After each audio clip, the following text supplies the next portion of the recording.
we've reached the point of the season when we start to see the separation between the contenders and the pretenders. And right now, the Broncos, they've looked really fraudulent as of late. Yeah, they do have one of the best records in the NFL, but they haven't played like one of the best teams in the NFL. And you got Patrick Mahomes and the Chiefs rolling in the Mile High, fresh off a bye as a 3.5-point favorite.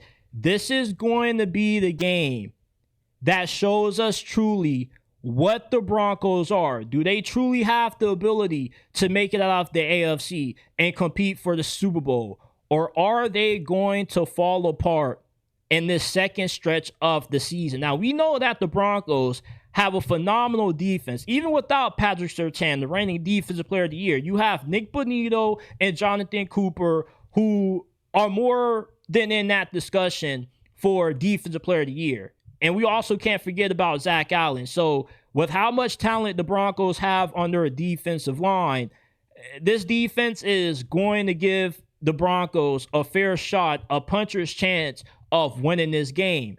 Now, what's troubling about Denver and what has people concerned about the Broncos and why they can be seen as fraudulent, why they can be viewed as pretenders, is their troubling offense. Bo Nix has regressed. The play calling out of Sean Payton has been lackluster, very conservative, nothing but screens, and more screens with the occasional deep ball that Bo Nix constantly overthrows. But somehow the Broncos are still finding ways to win. They are winners of 7 straight, which includes an impressive win over the Philadelphia Eagles. Which leads me to this question. Are the Broncos the 2020 Steelers or the 24 Kansas City Chiefs? Because last year, the Chiefs were winning games the same way that the Broncos are currently winning games this year. It wasn't really pretty. They were in a lot of one-score games. The offense was pretty sluggish in the majority of them, and they were winning games off defense, special teams, blocked field goals, botched snaps. The Chiefs' mantra for last season was just survive and advance. And that could be the same thing for the Denver Broncos. And look, it's not luck if you do it twice. And the Broncos, all throughout this season, have been finding different ways to win. They don't win the same game that they won last week, if that makes sense. Basically, they just have different ways of finding ways to walk out with the W. And at the end, that's all that really matters, because this isn't college football. This is the NFL, and style points don't really matter. Now, the Broncos could also find themselves being what the Steelers were 5 years ago in 2020, because the Steelers had a great defense that year, and Big Ben was playing some really good football until they faced off against the Washington Commanders around this same time during that season, and the Commanders ended up exposing the huge flaw of the Steelers' offense, which was their inability to push the football downfield. The play calling was hella conservative, and that's the same issues that you see with the Denver Broncos this year. So this game is either going to reaffirm the Chiefs and how good this team is going to be come playoff time, and show us just if the Broncos are pretenders or if they actually are contenders. And the Chiefs, anytime this team looks like they're about to hit their stride, they end up hitting the roadblock. They dominated the Baltimore Ravens, and then a few weeks after that, they lose to the Jaguars on Monday night. Then they bounce back from that. They rattle off 3 straight wins, which included beating the Detroit Lions. Not just beating the Lions, but dominating Detroit. And then they end up losing to the Buffalo Bills. And you're just wondering when the Chiefs are going to put that thing in the gear. And we haven't really seen it yet. And the last time we saw Kansas City, they lost to the Buffalo Bills. And it was the worst game that Mahomes has had so far this season.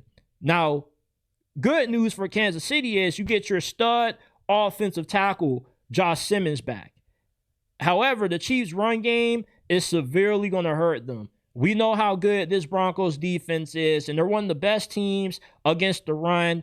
And the fact that the Chiefs have Kareem Hunt out there just shows you how bad their run game is. Because Kareem Hunt, I don't know if it's me, but he just has no juice at all. He has to be the slowest running back in the NFL. Looks like he's running like 4 or 5 miles per hour out there. He looks like Tom Brady if he was playing running back. And I'm not trying to say that that's hyperbole or to be insulting to Kareem Hunt, but he just doesn't really have that second gear, man. It's like he gets hauled in from behind too much. He doesn't really break off a lot of runs, 10 yards or more.